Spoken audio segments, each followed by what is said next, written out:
Across the sprawling cotton plantations of South Carolina's Low Country, a hushed warning circulated among slave traders, one that defied all logic or profit. Never buy the man with one blue eye.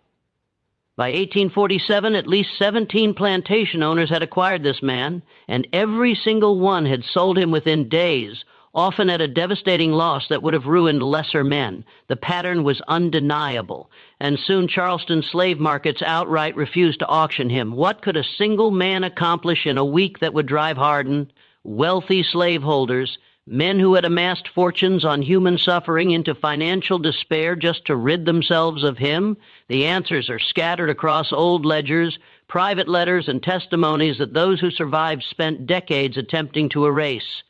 Before we continue with the story of the man who shook the foundations of South Carolina's elite, make sure you're subscribed to Vintage Truths and hit the notification bell. What you're about to learn has been deliberately hidden from history books for more than 170 years. And don't forget to drop a comment telling us which city or state you're tuning in from. We love hearing from our listeners across the country. The earliest record of this man isn't a sale or a ledger entry. It's a ship's manifest. On March 3rd, 1847, the Providence Dawn docked in Charleston carrying 340 souls from the windward coast. Among them was a man noted only as male, approximately 30 years old, with unusual heterochromia, one brown eye, one strikingly blue. In his private journal, the ship's surgeon, Dr. Nathaniel Grantham, made a curious note: "The African exhibits no fear. This troubles me more than if he had wept." Charleston's slave market operated with ruthless efficiency. The city's economy ran on the sale of human beings, and buyers knew exactly what they wanted. Strong banks for rice fields, skilled hands for carpentry, domestics who understood their place. The auction house on Chalmers Street smelled of sweat, fear, and the salt air rolling in from the harbor. Buyers moved through the holding pens with the detachment of men inspecting livestock. The man with one blue eye, he gave no name and none was recorded, stood apart from the others in an intangible way. He was neither the tallest nor the most physically imposing, but seasoned traders found their eyes drawn to him, then quickly looking away. When the auctioneer asked him to demonstrate his strength, he complied without hesitation or civility. When examined for scars or signs of rebellion, he stood perfectly still, his mismatched eyes fixed on some distant point no one else could see. Samuel Pritchard, owner of Marsh Haven Plantation, paid $1,100 for him, a premium price reflecting both the man's apparent health and the current demand for field labor. Pritchard was known as a calculating businessman who turned 800 acres of mosquito-infested swampland into one of the region's most profitable rice operations. He wasn't given to sentiment or superstition. His overseer, a man named Clayton Hobbs, noted in the Plantation Journal that the new acquisition was assigned to the 3rd Field Gang and given the designation Isaac, a name Pritchard assigned arbitrarily, as he did to all his property. Marsh Haven operated like most low-country plantations. The rice fields stretched toward the horizon, geometric patterns of channels and levees that turned marshland into gold. 200 enslaved people worked those fields under a system refined over generations, a hierarchy of drivers, overseers, and owners that maintained control through calculated brutality and the constant threat of separation. The quarters consisted of rough cabins arranged in neat rows, each housing multiple families in. Spaces barely large enough for sleeping. Isaac was placed in a cabin with 7 others. That first night, according to later testimony from a woman named Rebecca who survived into the 1890s, he said nothing. He accepted the cornmeal and salt pork ration without comment. When the others spoke, he listened with an attention that made them uncomfortable. The blue eye, Rebecca would later say, seemed to see through things.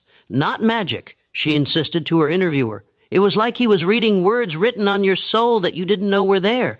The routine at Marsh Haven started before dawn. The horn sounded at 4, and by 4:30, workers were in the fields. Rice cultivation was back-breaking labor, standing in water up to the knees, backs bent, hands blistered and bleeding from the sharp-edged rice stalks.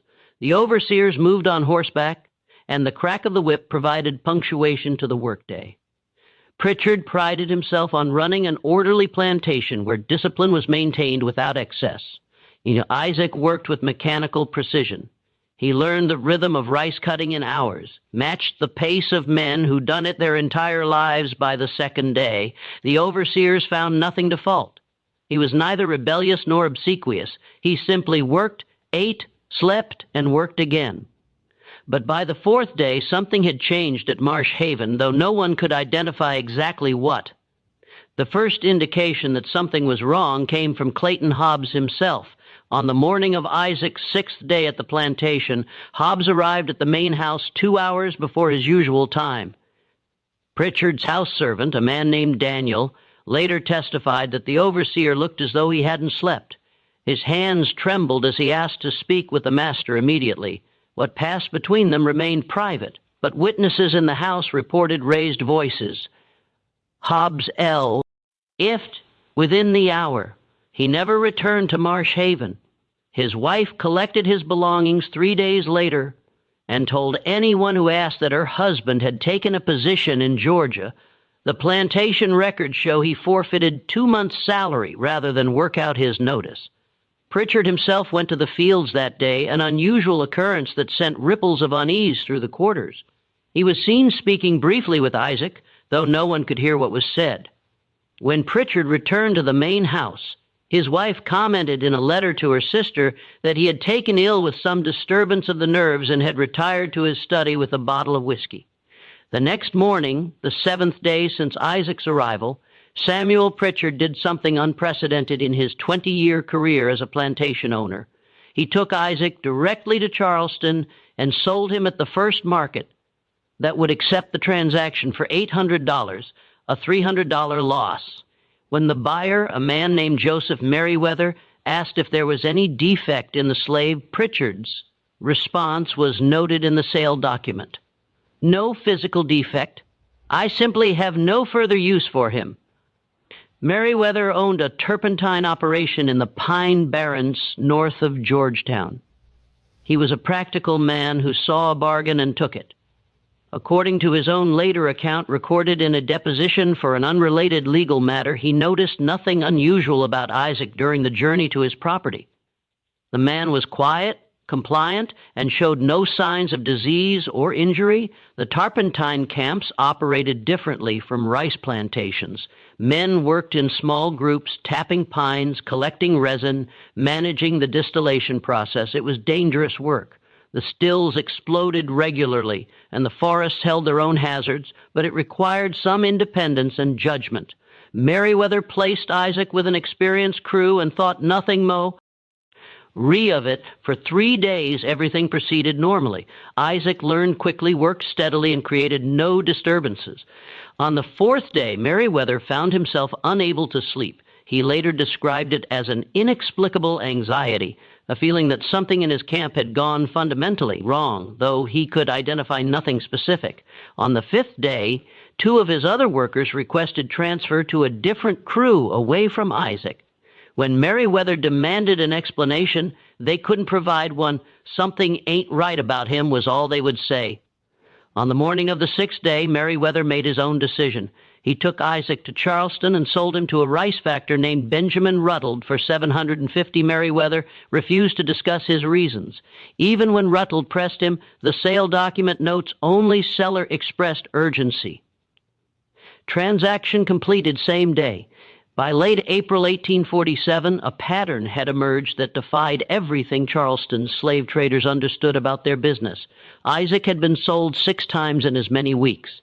Each transaction resulted in a financial loss for the seller. Each new owner reported the same progression: initial confidence, growing unease, and finally an overwhelming compulsion to be rid of him regardless of cost. The story spread through Charleston's commercial district in the way that truly inexplicable things do, quietly at first, then with increasing urgency. Men who'd spent decades in the slave trade began comparing notes. The accounts were remarkably consistent. Isaac performed his assigned labor without fault. He committed no acts of violence, made no threats, attempted no escape. He was, by all objective measures, an ideal slave. Yet within a week, sometimes less, his owners became desperate to sell him. Several took significant financial losses. One man, a plantation owner named Thomas Cunningham, reportedly so. L.D. Isaac for $500, half the typical market value after only 5 days. When a colleague asked why, Cunningham's response entered the ledger of bizarre statements that surrounded this case. I would have given him away for free. I would have paid someone to take him just to have him gone. The Charleston Mercury carried no formal articles about the situation. Such matters were considered private commercial affairs, but coffeehouse conversations buzzed with speculation.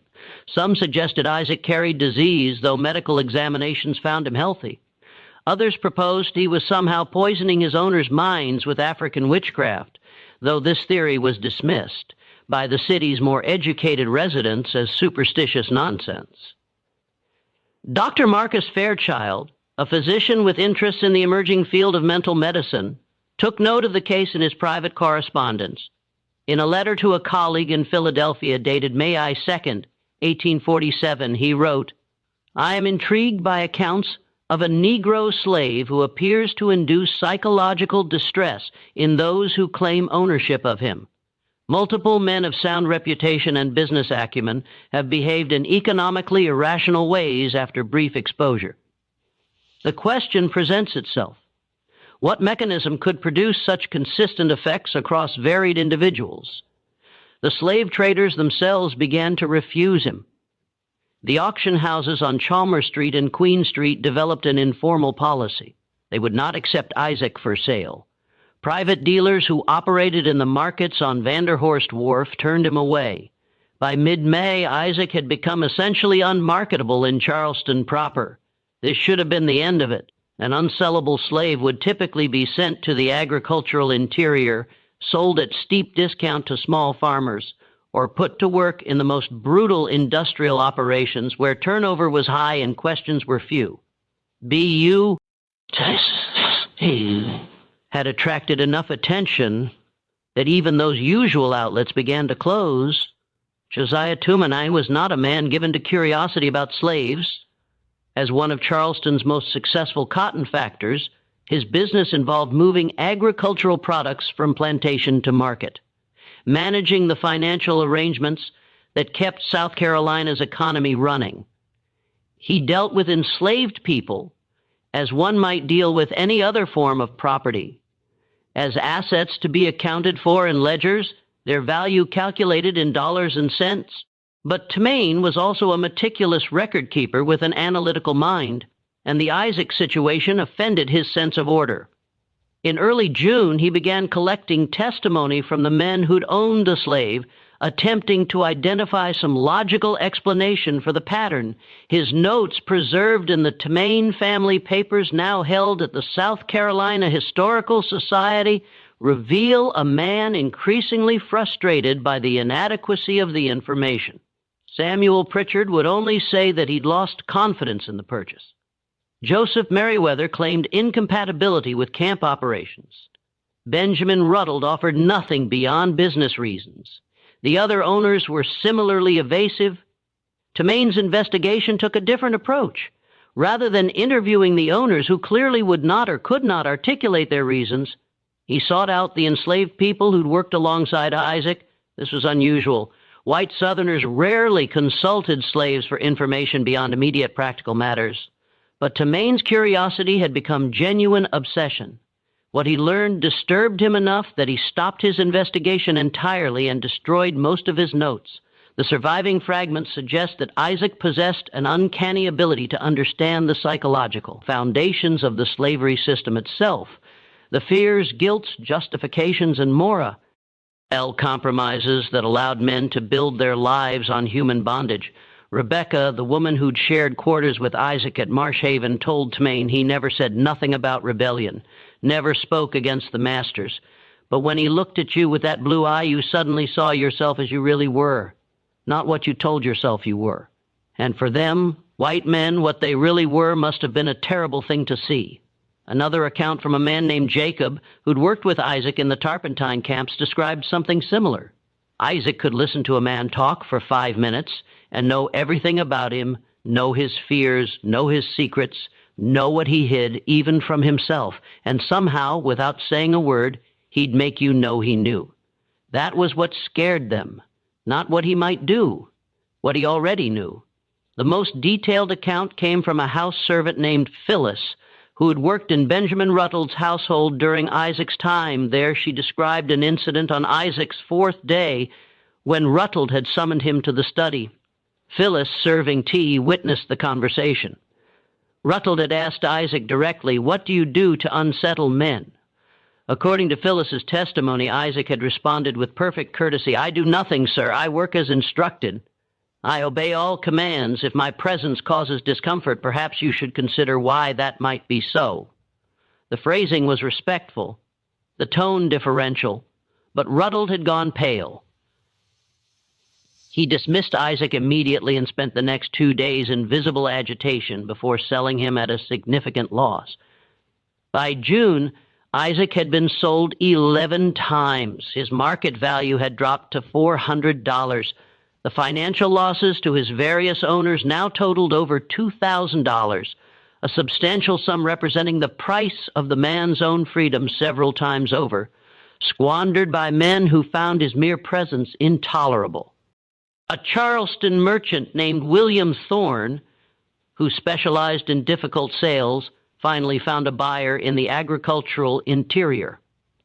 A plantation owner named Davies Fletcher, who ran a remote cotton operation near the Savannah River, purchased Isaac for $350.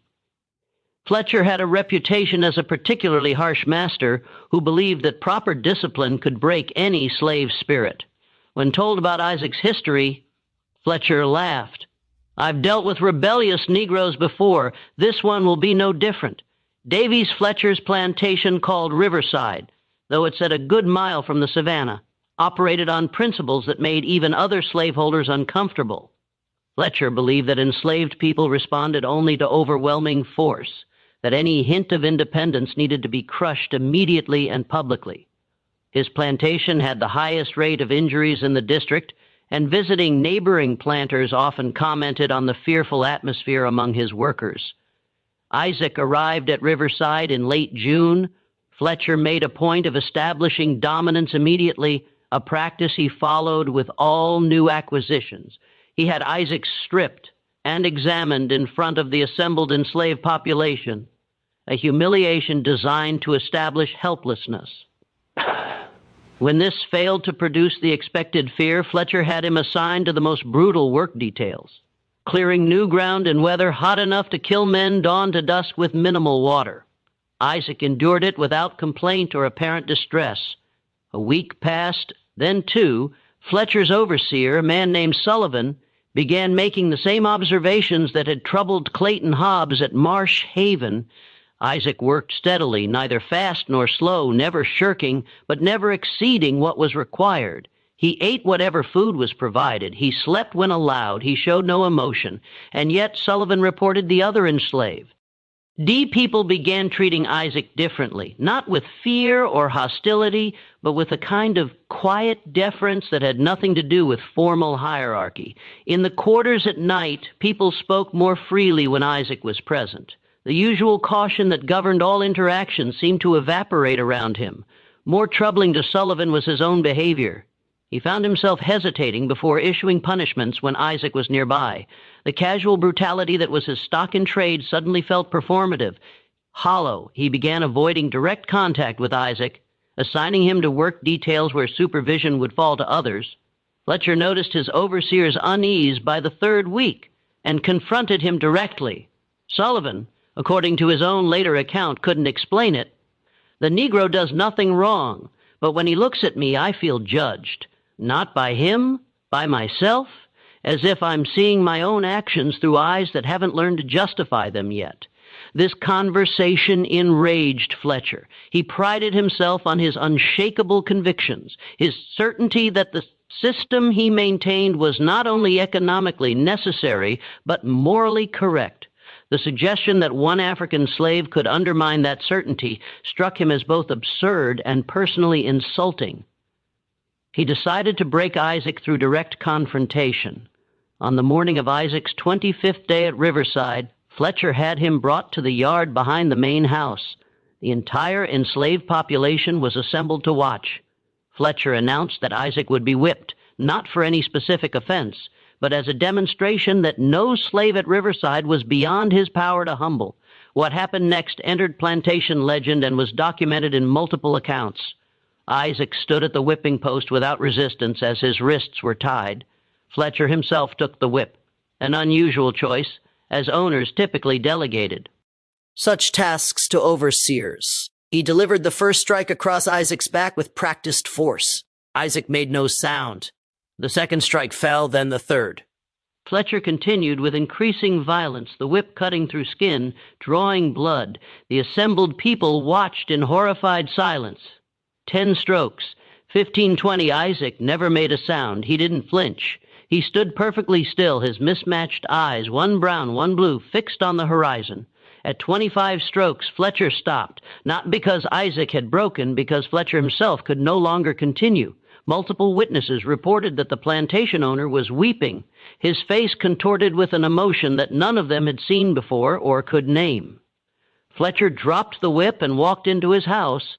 He emerged 3 hours later, ordered Isaac's wounds treated, and announced that the slave would be sold immediately. But something had changed. The calculated brutality that Fletcher had wielded so easily for decades now seemed to pain him. In the week that followed, before he could arrange Isaac's sale, Fletcher was observed wandering his property at night, apparently unable to sleep. His wife wrote to her sister that Davies had become melancholy and speaks of matters I do not understand. On the 7th day after the whipping, Fletcher took his own life in his study with a pistol. His suicide note, sealed by his family and never officially released, reportedly contained a single sentence. I have seen what I am. Fletcher's death sent shockwaves through South Carolina's planter class. Suicide was rare among slaveholders. These were men who'd built empires and fortunes, who considered themselves the foundation of Southern civilization. That one of their number would take his own life, apparently in connection with a single slave, was almost unthinkable. The official story spread quickly through sympathetic newspapers. Social networks was that Fletcher had suffered from undisclosed financial difficulties and melancholy. The timing of Isaac's presence at Riverside was coincidental. Respectable people did not believe that a slave could drive a master to suicide through psychological means.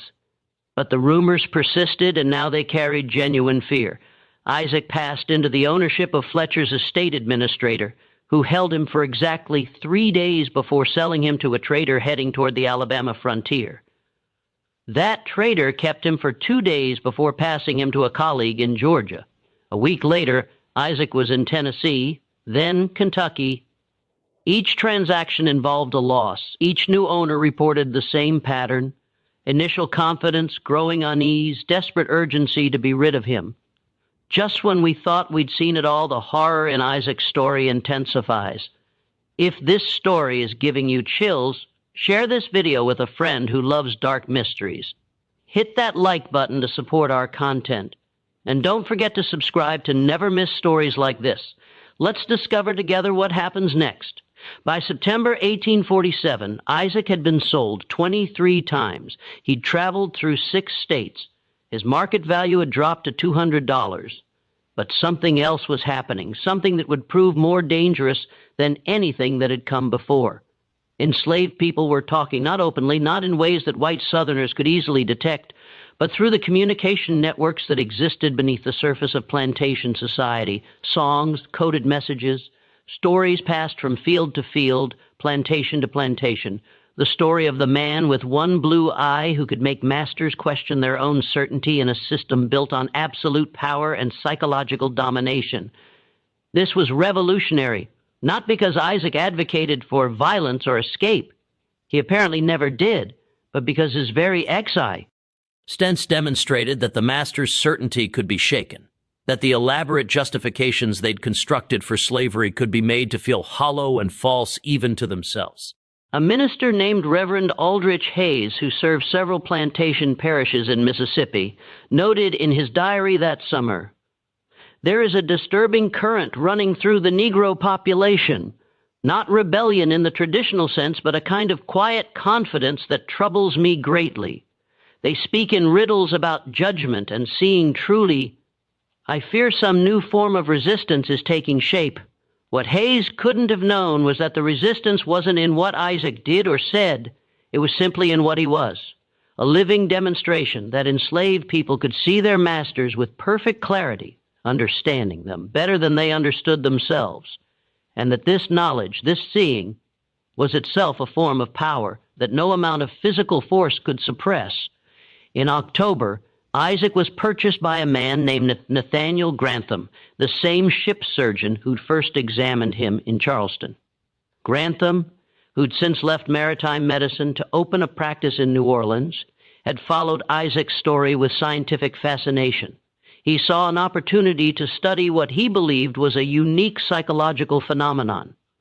Grantham's approach was different from previous owners. Rather than trying to dominate or control Isaac, he simply observed him. He provided adequate food and housing, assigned light labor, and attempted to engage him in conversation. Grantham kept detailed notes on every interaction, trying to identify the mechanism by which Isaac produced his effects on others. For 2 weeks, nothing remarkable occurred. Grantham began to suspect that the entire phenomenon was mass hysteria, that previous owners had worked themselves into irrational states based on rumor and superstitio. Then, on the 15th day, during what Grantham later described as a routine conversation, Isaac spoke more than he had to any previous owner. The conversation was recorded in Grantham's journal, which survived in his family's papers. Grantham had asked, "Do you understand what you do to people?" Isaac's response, "I do nothing to people, doctor. I simply allow them to see themselves without the stories they tell to make their actions bearable. Most people can live with anything if they tell themselves the right story about it. When that story fails, they must either change their actions or live with the truth of what they are. Many men find the second option unbearable," Grantham pressed. "But how do you accomplish this? What technique do you employ?" "I employ no technique. I simply exist." The question you should ask is not what I do, but why your society has created a situation so morally untenable that the mere presence of someone who sees clearly becomes unbearable. The conversation continued, ranging across philosophy, morality, and the psychological mechanisms of oppression. Grantham's notes reveal a man increasingly disturbed by the implications of what he was hearing. Isaac spoke with an educated vocabulary and sophisticated reasoning that contradicted every assumption about African intellectual capacity that Grantham held. By the conversation's end, Grantham was questioning not just slavery, but the entire worldview on which his society was built. He sold Isaac the next day by November 1847. Isaac had become more legend than man. His story had spread beyond the plantations south into northern newspapers where abolitionists seized on it as evidence of slavery's moral corruption. The Charleston Mercury finally addressed the situation, dismissing it as exaggerated accounts of a Negro of no particular significance inflated by those with political motives. But in the South among slaveholders, a different conversation was taking place. In private letters, in whispered discussions at social gatherings, in the careful language men used when discussing things that frightened them, a question circulated. What if Isaac represented something more dangerous than rebellion? What if he represented the emergence of a form of resistance that couldn't be suppressed by force? A South Carolina legislator named Edmund Casters wrote to his brother in Virginia, "The Isaac situation troubles me more than any slave revolt I have studied. The Denmark 5Y conspiracy could be crushed. Nat Turner's rebellion could be put down with militia and rope. But how does one defend against a Negro who simply makes men see the truth of their own actions? If one such slave can shake the confidence of dozens of owners, destroy the certainty of men I have known as pillars of our community, what happens if others develop similar capabilities? What happens if this spreads?" The question hung over the planter class like smoke from a distant fire.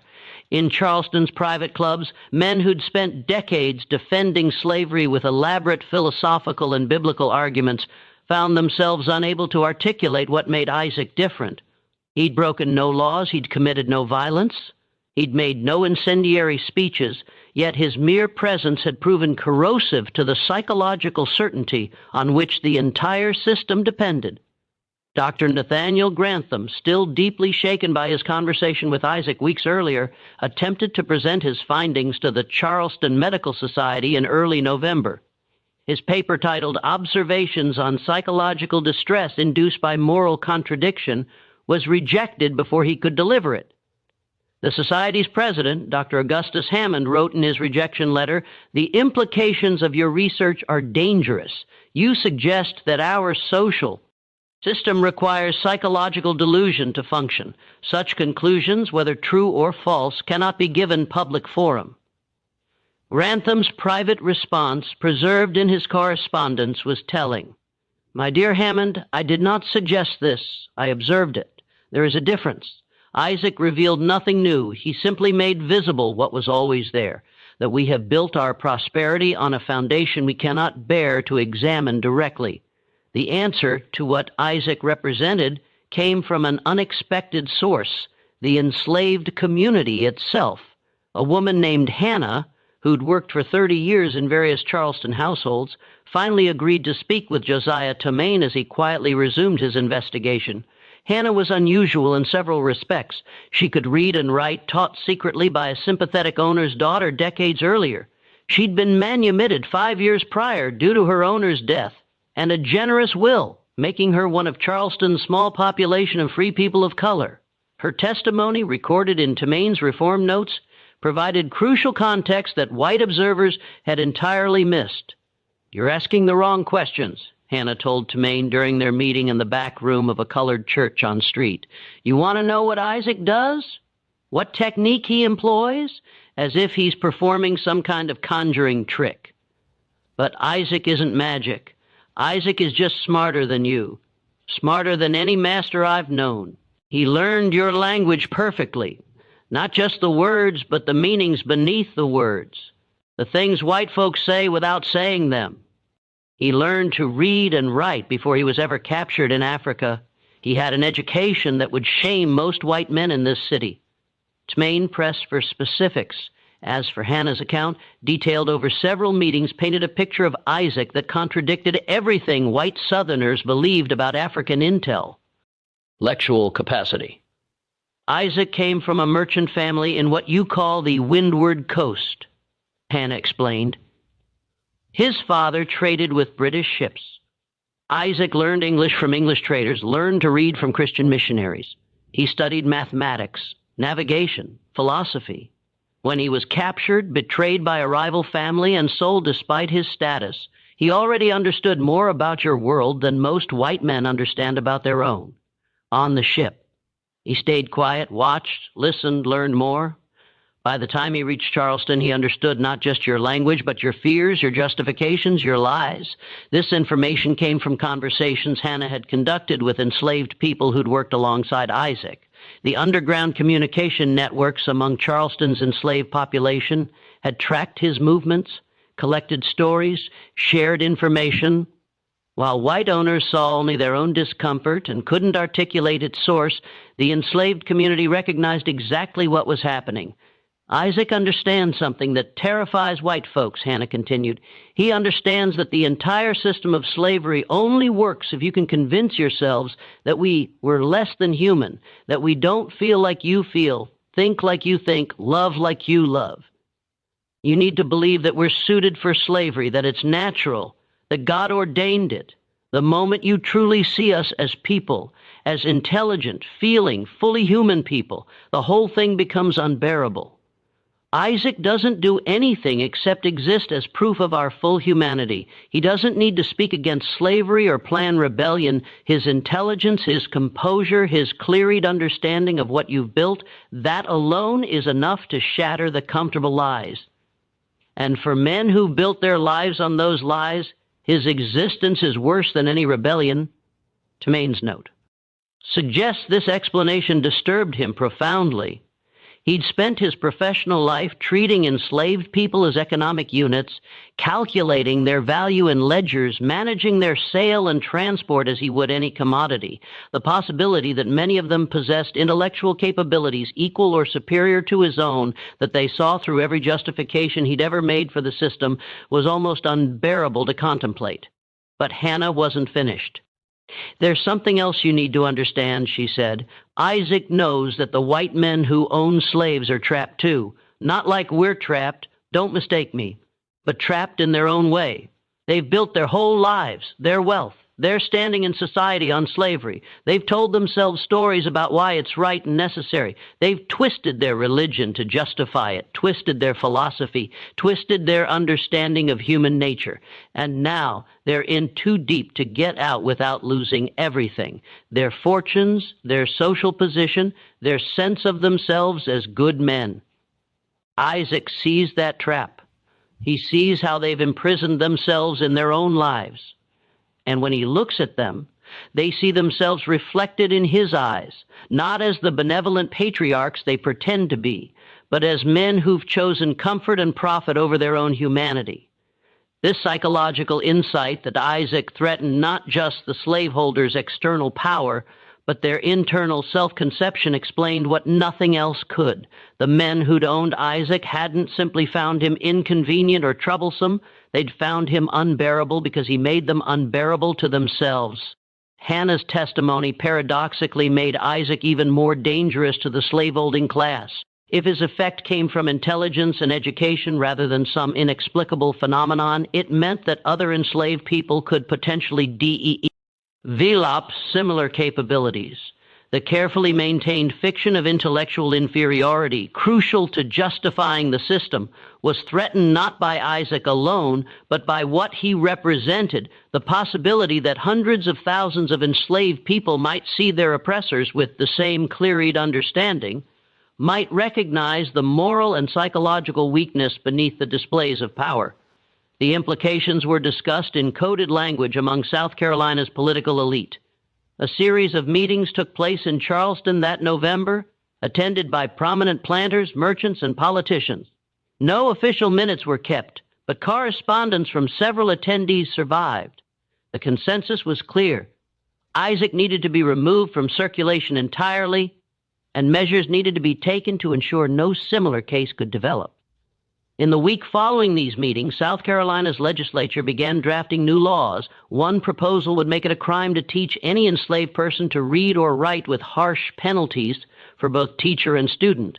Another would require the registration of all enslaved people with unusual skills or education. A third would mandate regular inspections of slave quarters to identify and remove any materials that might facilitate learning. These laws were presented as responses to general concerns about slave literacy and potential rebellion, not specifically about Isaac, but those who'd attended the November meetings understood their true purpose: to prevent the emergence of other enslaved people who might possess Isaac's dangerous clarity of vision. In December, a consortium of slave traders pulled resources to purchase Isaac with a specific purpose. They paid $150 for him, the lowest price yet, with no intention of resale. The consortium included some of Charleston's wealthiest men, operating through intermediaries to hide their involvement. Their plan was simple but brutal: transport Isaac to Texas, to the most remote cotton plantation available, where his influence couldn't spread, and where the conditions would presumably break even his remarkable composure. A plantation called Bitter Creek, located in the piney woods of East Texas near the Louisiana border, was selected. The owner, a man named Silas Garrett, ran one of the harshest operations in the region. Mortality rates among his enslaved workers were double the regional average.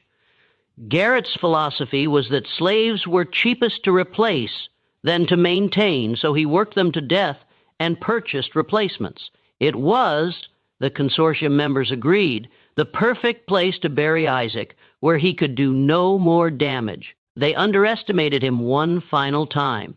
Isaac was transported to New Orleans in late November, held in a commercial slave pen while arrangements were finalized for the journey to Texas.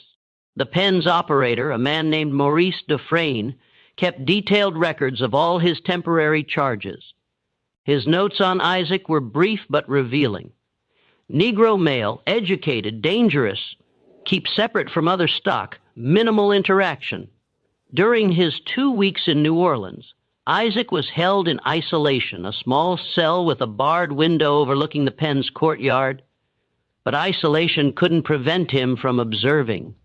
From his window, he watched the daily operations of the slave trade, the inspections, the sales, the separations of families, the casual brutality that defined the business.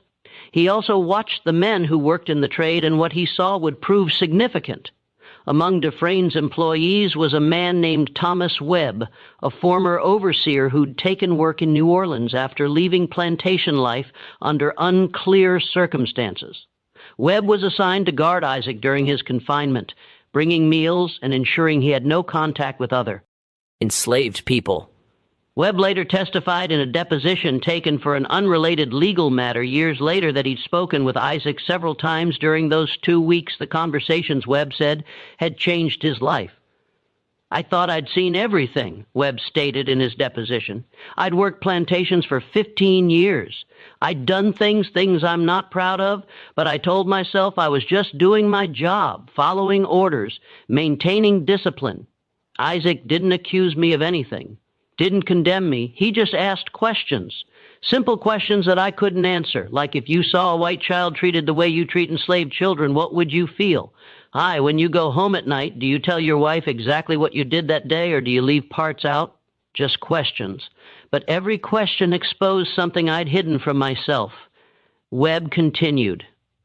On his last night in the pen before they loaded him on the boat for Shreveport, Isaac told me something I've never forgotten. He said, "Mr. Webb, you have a choice that enslaved people don't have. You can walk away from this. You can decide tomorrow that you will no longer participate in cruelty. That choice is what makes you more responsible, not less, for what happens here." The next morning, I didn't show up for work. I left New Orleans that week. I couldn't do it anymore, couldn't be part of it. Webb wasn't the only person in New Orleans affected by Isaac's presence. Dufresne himself, despite his policy of minimal interaction, found his certainty shaken. His business records show that he sold his slave pen 3 months after Isaac's departure and moved to New York, where he invested in shipping and never returned to the slave trade. On December 10th, Isaac was loaded onto a steamboat called the Tempest Grace, bound for Shreveport, and then overland to Bitter Creek Plantation.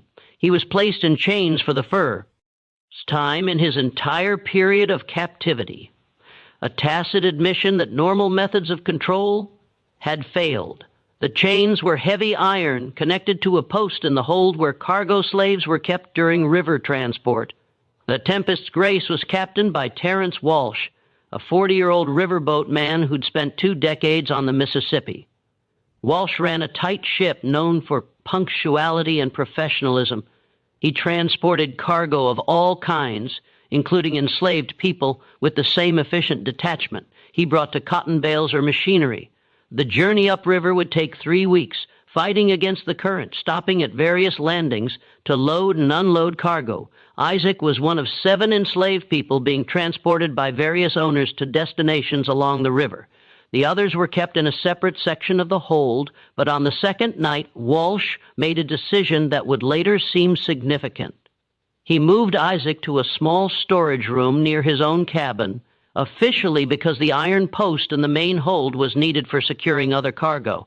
What happened during those 3 weeks on the river was documented only partially through Walsh's personal log and later testimonies from crew members. But the fragments that survive paint a remarkable picture. Walsh, unlike previous owners, seemed curious about Isaac rather than threatened by him. During the evening hours, when his duties allowed, he would visit the storage room where Isaac was kept. The conversations that occurred are largely unknown, but Walsh's log contains several cryptic entries. December 12th spoke with the cargo Negro about river navigation. His questions were surprisingly sophisticated. December 15th discussed current political tensions with the educated African. His analysis of Southern fears regarding federal power was more insightful than most speeches I've heard in Congress. December 18th, can OT sleep. The Negro asked me a question I cannot answer. If I know that the cargo I'm transporting is human, not property, why do I transport it? I replied that I am simply doing business, breaking no laws. He said nothing in response, but his silence was more eloquent than any argument could have been. Walsh's log from December 19th contains a longer entry. I've spent 20 years on this river. I have transported everything imaginable: cotton, sugar, machinery, livestock, and humans.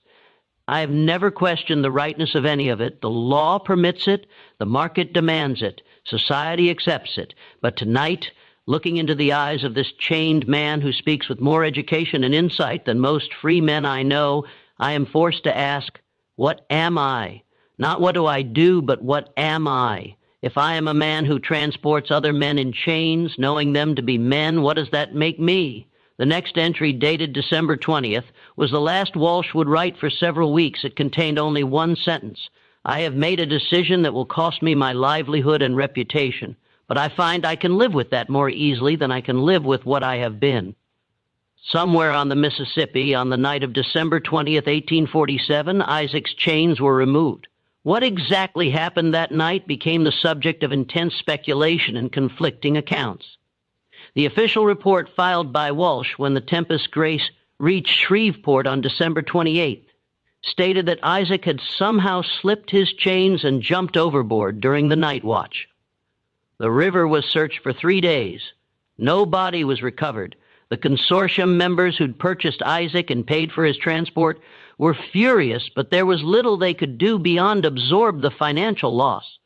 But crew members on the Tempest Grace told a different story in the years that followed. Their accounts varied in details, but agreed on the essential facts. Captain Walsh had personally removed Isaac's chains, provided him with food and some money, and allowed him to leave the boat during a stop at a small landing in Arkansas. Some accounts suggested Walsh had arranged for Isaac to meet with free people of color who operated part of what would later be known as the Underground Railroad. Other accounts were less specific, saying only that Isaac had walked away into the darkness and Walsh had made no effort to stop him or raise an alarm. Walsh himself never publicly confirmed what happened.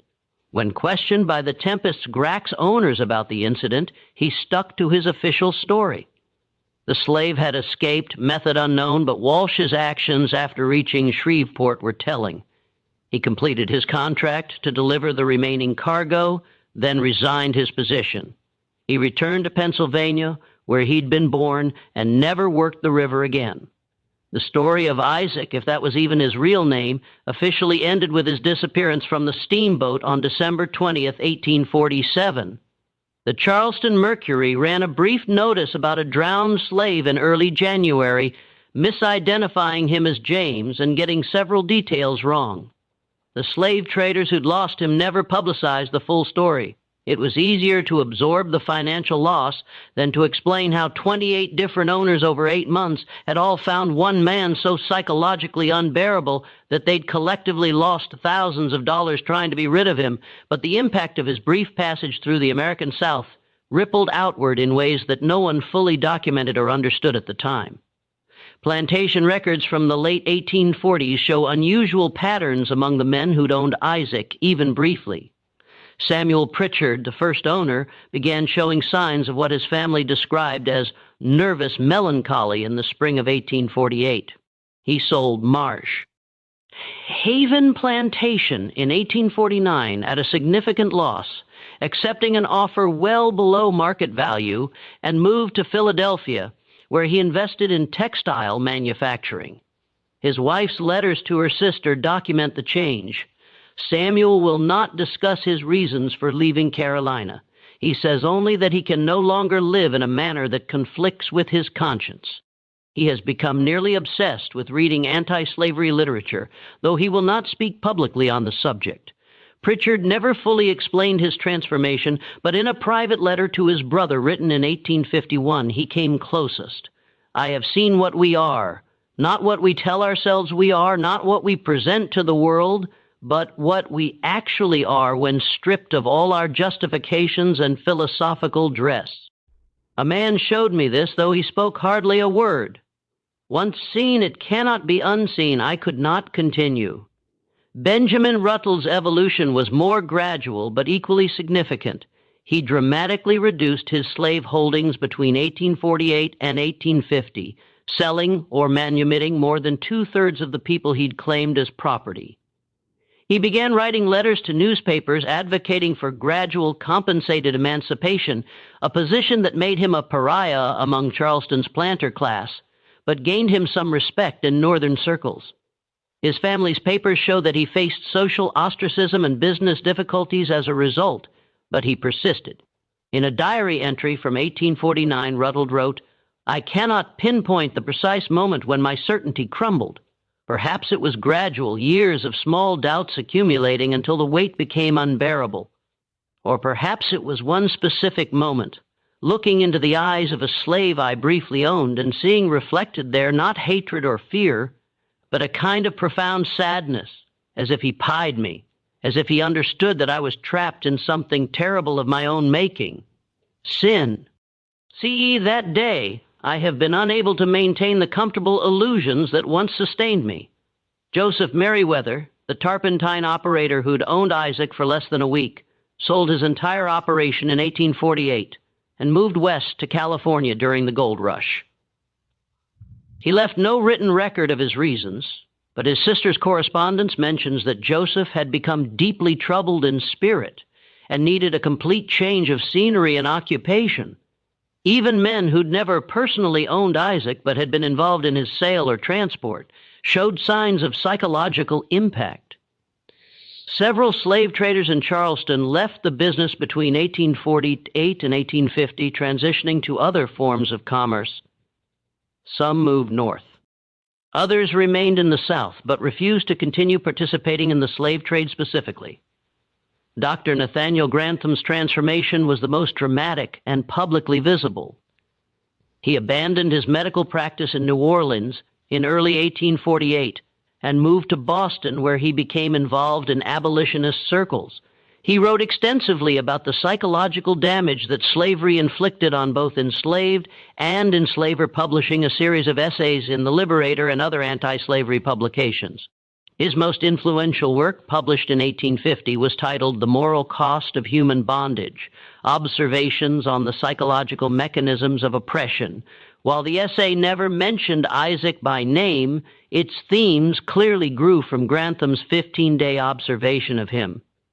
I have witnessed firsthand how the institution of slavery requires from its practitioners a profound self-deception. To own another human being as property, one must convince oneself that the owned person is somehow less than fully human. But this conviction is always fragile, always threatened by reality. The enslaved person's intelligence, emotions, moral reasoning, these are constantly visible to any observer who chooses to see. Therefore, the slaveholder must engage in continuous psychological work to maintain the necessary delusion. Any person or circumstance that interferes with this work becomes unbearable. Not because they threaten the slaveholder's physical safety, but because they threaten the psychological structures that allow him to live with himself. Grantham's writings influenced a generation of abolitionists and contributed to the growing body of anti-slavery literature in the 1850s. He never publicly discussed his personal encounter with Isaac, but those who knew him understood that his transformation had stemmed from a specific experience that had shattered his certainties. Terence Walsh, the riverboat captain, followed a similar path. After returning to Pennsylvania in early 1848, he became involved with local anti-slavery societies. He was particularly active in helping escaped slaves reach Canada using his detailed knowledge of river routes and southern geography. In 1852, he published a memoir titled 20 Years on the Mississippi, a riverboat captain's confession, which included a chapter on transporting enslaved people. The chapter never mentioned Isaac specifically, but contained this passage. "There came a moment in my career when I could no longer maintain the separation between the cargo and the humanity. I had always known on some level that the people I transported in chains were people. But I had told myself that I was simply a businessman operating within legal bounds serving market demands. Then I met someone who made that comfortable story impossible to maintain in a series of conversations that I cannot fully recount, partly because they are too personal, partly because words failed to capture what was communicated. I was forced to see myself clearly. I was not a neutral businessman. I was an active participant in cruelty. And once I saw that, I could not continue. Among enslaved people throughout the South, the story took on different forms and meanings. In some versions that circulated through the underground communication networks, Isaac was a scholar prince from an African kingdom who'd been captured by mistake. In others, he was a gifted teacher who'd learned the white man's knowledge and used it against them. Some stories claimed he'd made it to freedom in the North, was living in Canada, or had even returned to Africa on a friendly ship. The most common version, passed through songs and coded conversations, emphasized not Isaac's origins, but his ability. He could make masters see themselves truly. This theme resonated deeply because it suggested that enslaved people possessed a power that physical chains couldn't suppress. The power of clear sight, of understanding their oppressors better than the oppressors understood themselves. A song that emerged in the late 1840s, recorded decades later by folklorists collecting slave songs, contained these verses: "One eye brown and one eye blue, seen what the master can't see through. Worked the field and bent his back, but his mind stayed free and his sight stayed black. Master sell him. Can't say why. Just can't stand that one blue eye. Seeing truth without no lie makes the master want to cry." The song spread through the South, its meaning obscure to white listeners, but clear to those who knew the story of Isaiah. See, it was a song of resistance, but a particular kind of resistance, not violent rebellion, but the quiet assertion that enslaved people understood the true nature of their situation, saw through every justification, recognized every weakness in the system that held them. Hannah, the free woman of color who'd explained Isaac's significance to Josiah Temain, continued to play a role in preserving and interpreting his legacy. In the 1850s, as tensions between North and South intensified, she became more open in her support of abolition, participating in networks that helped escaped slaves reach freedom. She was arrested in 1858 for harboring a fugitive slave and spent 3 months in jail before being released on a technicality. In a letter written to an abolitionist friend in 1859, Hannah reflected on Isaac's lasting impact. The masters fear rebellion, armed uprising, violence, destruction of property. But what they should truly fear is something subtler.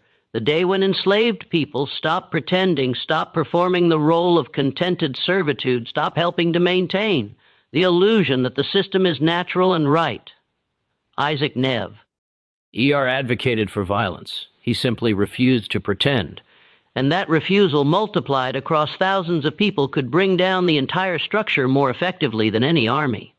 Josiah Temain, whose investigation had helped uncover the truth about Isaac, underwent his own quiet transformation. He never became a public abolitionist. His business interests and social position made that impossible, but his private correspondence shows growing discomfort with slavery. In 1854, he sold his cotton factoring business and transitioned to banking, deliberately avoiding any enterprises that depended directly on slave labor. His decision cost him financially and socially, but he persisted. In a letter to his son written in 1860, Temain came closest to explaining his reasoning. "I spent considerable time investigating a mystery that many found trivial, but that I believed contained important truths. What I discovered changed me in ways I am still processing years later. I learned that the system we have built requires willful blindness from all participants. I learned that any person or circumstance that interferes with that blindness becomes unbearable. And I learned that I could no longer participate in something that depended on me not seeing what was plainly visible. Whether I have courage enough to openly oppose the system, I cannot say, but I have found just enough courage to step aside from it." The laws that South Carolina's legislature had begun drafting in response to Isaac's case came into effect in 1848 and 1849. Teaching enslaved people to read or write became a crime punishable by imprisonment and fines. Enslaved people caught with books or writing materials could be whipped. These laws, presented as general security measures, reflected the specific fear that Isaac had triggered that education and intelligence among enslaved people would produce others who could see clearly and make others see clearly. But laws couldn't erase what Isaac had demonstrated. Throughout the 1850s, as national tensions over slavery intensified, more white Southerners found themselves unable to maintain the psychological certainty the system required. Some, like the men who'd owned Isaac, experienced sudden crises of conscience. Others experienced gradual erosion of certainty over years. The mechanisms varied, but the result was the same: a growing population of white Southerners who knew in their hearts that slavery was wrong but were trapped by economic dependence and social pressure. This internal division, this quiet crisis of confidence among slaveholders themselves, contributed to the brittleness of Southern society in the 1850s. The increasingly shrill defenses of slavery, the demand for federal protection of slavery in new territories, the threat of secession if that protection wasn't provided, all reflected a deep insecurity. The system needed constant reinforcement, constant validation, because an increasing number of its beneficiaries couldn't quite believe in it anymore. By 1861, when the long-building tensions finally erupted into civil war, the connection between one slave with mismatched eyes and the coming national convulsion was invisible to contemporaries. Historians would later trace the war's causes to economic conflicts, political disputes, constitutional interpretations, and competing visions of American identity. No historian would note that in 1847, one intelligent African man had spent 8 months demonstrating that slavery's foundation was psychological rather than physical, that it depended on carefully maintained delusions, and that those delusions, once cracked, could not easily be repaired.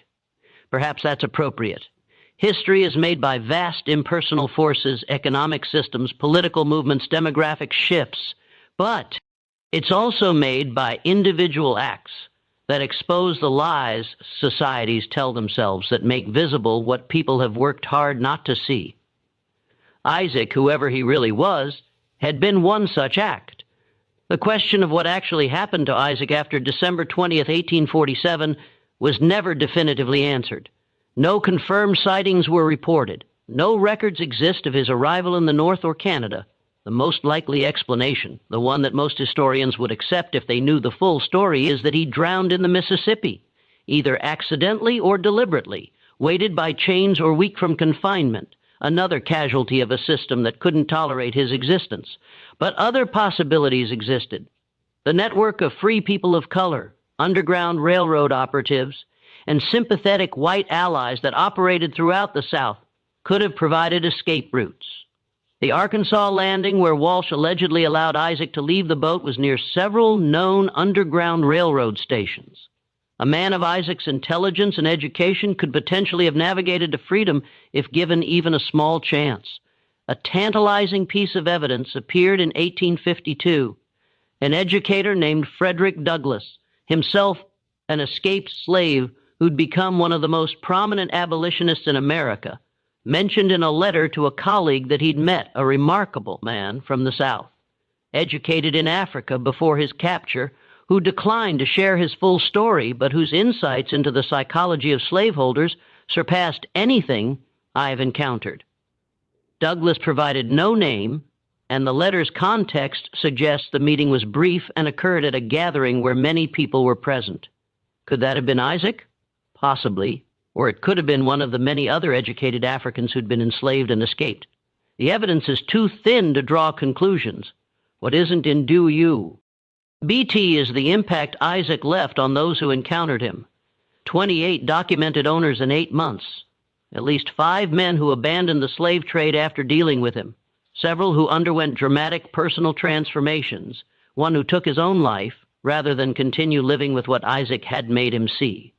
And beyond the documented cases, how many others?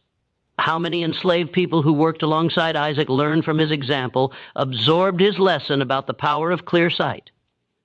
How many white Southerners encountered him briefly, were troubled by the encounter and carried that trouble with them into the future. The ripples from a single stone thrown into water eventually fade, becoming invisible on the surface even as they continue outward. Isaac's impact followed that pattern. Highly visible at first, then gradually absorbed into the larger currents of history. By the time the Civil War ended and slavery was abolished, no one remembered to credit one African man who'd spent 8 months demonstrating that the system's weakness was psychological. But perhaps credit isn't the right word. Isaac didn't ignite the Civil War. He didn't personally persuade thousands to oppose slavery. He didn't organize uprisings or lead rebellions. He simply existed, fully intelligent, fully human, in a system that demanded he be treated as less than human. And that very existence, that quiet refusal to play the role forced upon him, was enough to unsettle the convictions of everyone who encountered him. This story reminds us that the most potent form of resistance isn't always violence or revolt. Sometimes it's simply refusing to pretend, refusing to play the part assigned to you, refusing to uphold the illusions that make oppression tolerable for the oppressor. What do you make of this story? Do you think Isaac truly possessed some extraordinary ability, or was it merely the power of truth amplified by his intelligence? Could one person's authenticity really ripple through and change so many lives? Share your thoughts in the comments. Which part of Isaac's story resonated with you the most? If this tale intrigued you and you want more stories from America's hidden past, stories that challenge what we think we know, subscribe to Vintage Truths.